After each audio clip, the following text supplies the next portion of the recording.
Good morning everybody. एक podcast काफ़ी trending है ट्विटर पे, which is 44 harsh truth about human nature by Naval Ravikant. और भी काफ़ी सारे ऐसे पॉडकास्ट है, ऐसे टेड टॉक्स है जो मैंने लास्ट कुछ दिनों में देखे हैं, तो ये कुछ रिकमेंडेशंस है।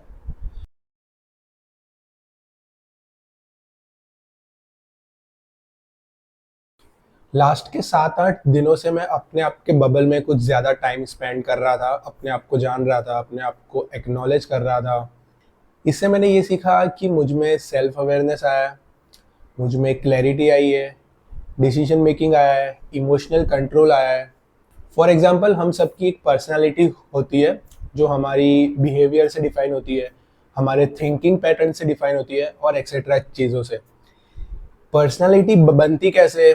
ये जेनेटिक्स से बन सकती है, एनवायरनमेंट से बन सकती है, आपकी अपब्रिंगिंग से बन सकती है।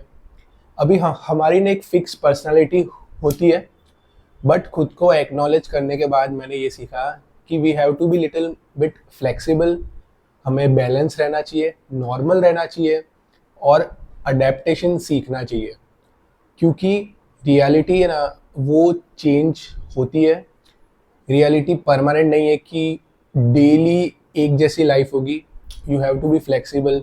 ये एक्नॉलेज करने के साथ साथ मैंने अपने आप को समझा, मेरे माइंड को समझा।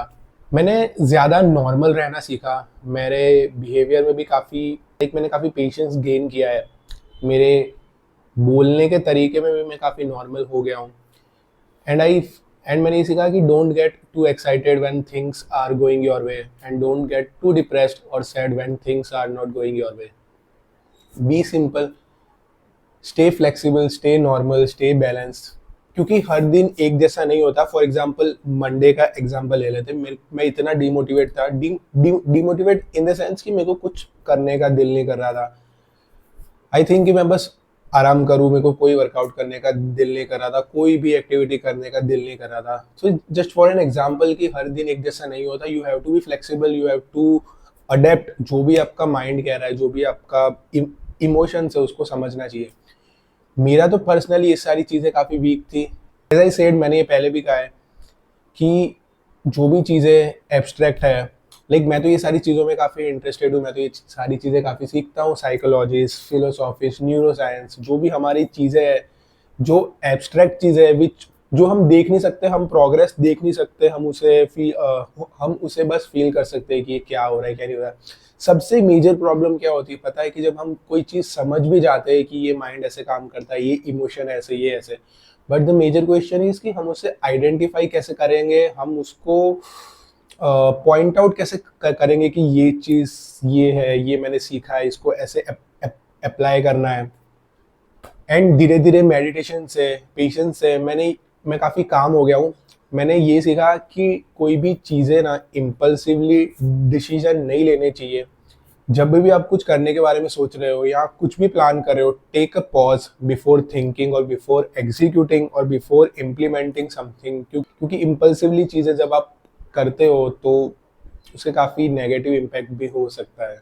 एंड मैं माइंड के बारे में काफ़ी कुछ चीज़ें सीख रहा हूँ कि we have to be little more delusional about the possibilities of life, and I need to be more optimistic towards life. Now calisthenic की बात करते हैं। कैलिस्थेनिक में अपडेट ये है कि मैंने बेसिक्स तो सारी चीज़ें सीख ली है, बट उसके साथ साथ बेसिक में भी काफ़ी सारी चीज़ें नई सीखी है मैंने, वो मैं शेयर करता हूँ। विच चीज़ कि हमारा सबसे पहला पॉइंट ये होता है कि हम कोई भी स्किल सीख रहे हैं तो उसको हम प्रोग्रेस कैसे कर सकते हैं।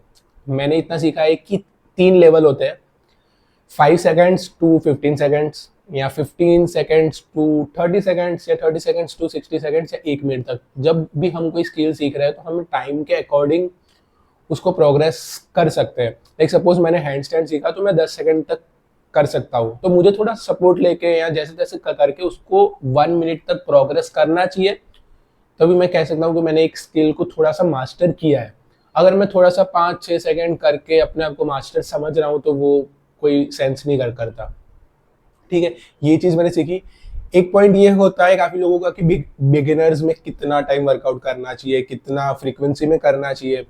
सो इसका आंसर ये है कि ये टोटली डिपेंड करता है आपके एमआरवी में, मैक्सिमम रिकवरी वॉल्यूम, आप कितने टाइम में रिकवर कर सकते हो। मैं ट्वाइस या मैं ट्वाइस या thrice in a week calisthenic करता हूँ, बट मेरे को इतना कुछ फटीग या रिकवरी में प्रॉब्लम नहीं आई। तो एज पर योर बॉडी जितना आपकी कैपेबिलिटी है, जितना आपको फील हो रहा है कि कुछ मेरे को कोई मेरे को ज़्यादा पेन हो रहा है, क्या प्रॉब्लम है, वो सारी चीज़ें देख के, सोच समझ के, एक्नॉलेज करके आप अपनी फ्रीक्वेंसी सेट कर सकते हो। एक डिफ़िकल्टी जो मैं फेस कर रहा हूँ, विच इज़ कि बेसिक सारी चीज़ें मैंने सीख ली है, बट इंटरमीडिएट लेवल पे ना मुझे चीज़ें काफ़ी बोरिंग लग सकती है, बट बोरिंग एक इमोशन है, मैं उसको अपने एक्शंस के साथ नहीं जोड़ रहा, जस्ट मैं शेयर कर रहा हूँ।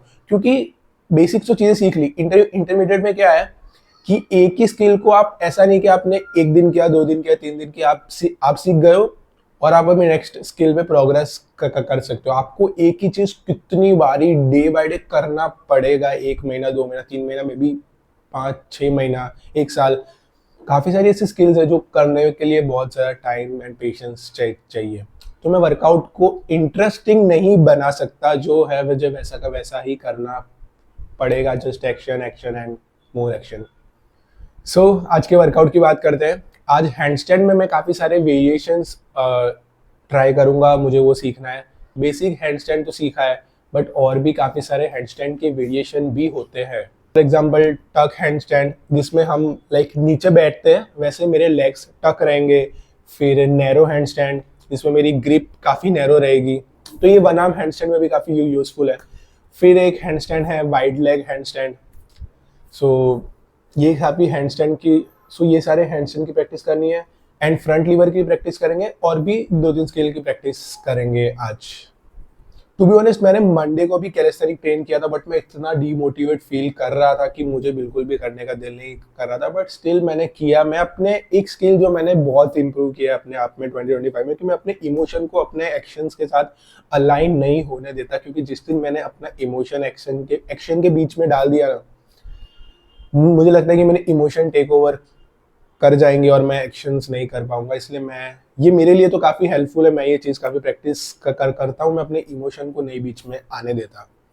जो चीज़ मुझे करनी है, हाँ मेरे को इमोशन अफेक्ट करते हैं, कभी करना है, नहीं करना, कभी मूड होता है, नहीं होता, डिमोटिवेशन फील होता है, कभी कभी मोटिवेटेड फील होता है, बट इमोशन को ना रेजिस्ट करना सीखना चाहिए। कौन सा इमोशन का फील करना, मतलब कौन से इमोशन पे रिफ्लेक्ट करना है, नहीं करना, ये सारी चीज़ें यूजफुल है। So let's go.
बहुत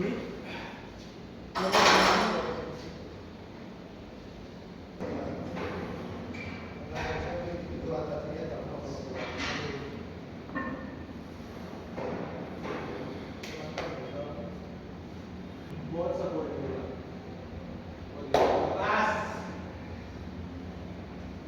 हाथ को लॉक ही रखना। हाँ, फिर जस्ट ना अपने knees को chest हाँ भाई कैलिस्थेनिक्स के लिए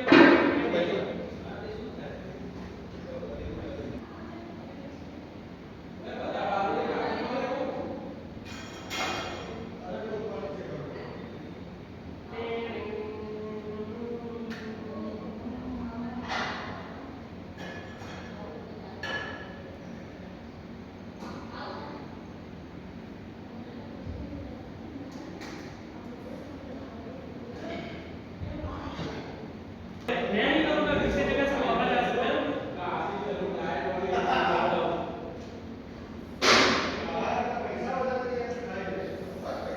भाई अपने ये करते हैं बॉडी में थोड़ा इसको ऑटो करो। थोड़ी बॉडी बनाने से काट दो।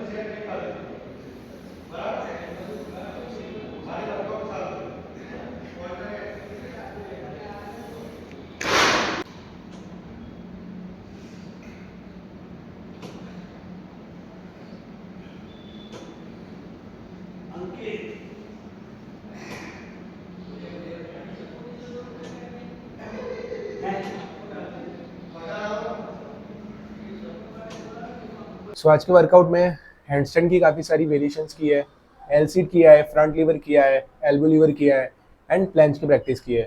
व्हाट आई बिलीव ना, मैं कहाँ पे लैग कर रहा हूँ इसकी मैं फ्रीक्वेंसी पे ध्यान नहीं दे रहा। मुझे कितना फ्रीक्वेंटली ये चीज़ें सीखनी है, क्या करना है, मुझे कितना फ्रीक्वेंसी पे इस चीज़ को करना है, इस चीज़ को मैं अभी भी आइडेंटिफाई नहीं कर पाया हूँ। ये चीज़ पे मुझे ध्यान देना चाहिए, बिकॉज व्हाट आई बिलीव कि जब आपको कोई चीज़ प्रैक्टिस करनी है तो आपको फ्रीक्वेंसी सेट करनी चाहिए कि कितनी फ्रीक्वेंसी पे आपको करना है। बट यहाँ पे वही पॉइंट वापस आता है, MRV मैक्सिमम रिकवरी वॉल्यूम। आपको आइडेंटिफाई करना पड़ेगा कि आपकी बॉडी कितने टाइम में रिकवर कर रही है और कितनी फ्रीक्वेंसी पे आपको वापस वो चीज़ ट्रेन करनी है। सो नेक्स्ट वर्कआउट से पहले मैं ये चीज़ आइडेंटिफाई कर लूँगा कि मेरे को कितनी फ्रीक्वेंसी पे ये चीज़ करनी है, क्योंकि आज सुबह मुझे जो चीज़ें टफ लग रही थी कि क्योंकि आज सुबह मुझे जो चीज़ें टफ लग रही थी कि मैं नहीं कर पाऊंगा या प्रॉब्लम होगी, बट काफ़ी इजीली हो गया। लास्ट की जो एक्सरसाइज थी, जो मैं प्लान्स ट्राई कर रहा था, वो मैंने उतना इम्प्रूवमेंट मैंने पहली बार देखा है कि मैं एक लेग को पूरा स्ट्रेट रख के मैं प्लान्स कर सकता हूँ। मे भी प्रैक्टिस बाय प्रैक्टिस उस चीज़ पे भी इम्प्रूवमेंट हो जाएगा। सो एक ओवरऑल वर्कआउट समरी थी। कैलिस्थेनिक में मुझे वैसे भी ज़्यादा बात करने का दिल नहीं करता, क्योंकि काफ़ी ज़्यादा मेंटल टफ गेम मुझे फील होता है। लास्ट की जो एक्सरसाइज थी उसमें आज कुछ ज़्यादा लास्ट की जो एक्सरसाइज थी ना उसमें मुझे ज़्यादा रिस्ट पेन हो रहा है, क्योंकि जस्ट मैं उसको होल्ड भी कर रहा हूँ और मेरी रिस्ट पूरी ऐसे है, ऐसे। तो वो ज़्यादा थोड़ा डिफिकल्ट था मेरे लिए, बट दैट्स ओके। आजकल ये जिबली और गिबली ट्रेंड काफ़ी चल रहा है, मैंने भी बनाया था। पहले ये GPT-4 के प्रीमियम वर्जन में था, फिर मैंने सैम ऑल्टमैन का ट्वीट देखा कि वो सारे GPTs लाइक वो नॉर्मली फ्री कर दिया, तब मैंने बस ट्राई किया था। बट मैंने ये नोटिस किया ना कि जो भी ट्रेंड्स है, जो भी हम फॉलो करते हैं, बट हु आर वी, हम रियल क्या है, हम रियलिटी में क्या है जब ये ट्रेंड चला जाएगा। और मेरा तो यही मानना है, मेरा ये ओपिनियन है कि मैं अपनी रियलिटी को ज़्यादा पॉलिश या शार्प करने में बिलीव करता हूँ, क्योंकि रियल लाइफ में स्टैंड आउट करना, रियल लाइफ में ग्रेट होने के लिए कुछ रियल चाहिए। हम ट्रेंड्स या सोशल मीडिया से कुछ इम्प्रूव नहीं कर सकते। पहले ऐसा होता था कि लोग रियलिटी को देख के कुछ सीखते थे, रियल लाइफ को देख के कुछ सीखते थे। आजकल सोशल मीडिया भी काफ़ी लोगों के लिए रियल लाइफ बन गया है। जैसे एग्जांपल देता हूँ, काफ़ी लोग किसी और पर्सन को देख के एडमायर करते हैं कि मुझे भी एक्स वाई जेड चीज़ करनी है, तब मैं इसके जैसा बन पाऊंगा। फॉर एग्जांपल राज शर्मानी का एक पॉडकास्ट था मिस्टर बीस्ट के साथ, तो मिस्टर बीस्ट उसको कॉम्प्लीमेंट देता है कि यू आर लाइक जो रोगन ऑफ इंडिया। तो राज शर्मानी उसको करेक्ट करता है और बोलता है we could take it as I am the Raj Sharmani of India. Like इसका मतलब ये हो कि उसने अपनी आइडेंटिटी को पॉलिश कर रहा है और उसको इम्प्रूव कर रहा है, ना कि किसी और की आइडेंटिटी कॉपी करना। लाइक डेट इज समथिंग जो मुझे उससे सीखना चाहिए। अपनी आइडेंटिटी को पॉलिश करना है, ना कि किसी और की आइडेंटिटी चेज करना है। किसी से इंस्पायर हो सकते हैं, किसी से सीख सकते हैं, किसी को एडमायर कर सकते हैं, बट हमारी जो पर्सनालिटी है जो हमको मिली है बाय बर्थ, उसको पॉलिश करना है। दैट इज समथिंग रियल, और वो एक बहुत ज़्यादा वेट होल्ड करती है। आज वर्कआउट के ड्यूरिंग में काफ़ी सारी चीज़ें सोच रहा था। कैलिस्थेनिक के काफ़ी सारे ऐसे पॉइंट्स है जो काफ़ी कॉम्प्लिकेटेड है और उस पर मैं एक डिटेल वीडियो बना सकता हूँ। सो बस इस वीडियो के लिए इतना ही। I hope it was useful. If you like the video, subscribe for more and I will see you in the next one. Take care.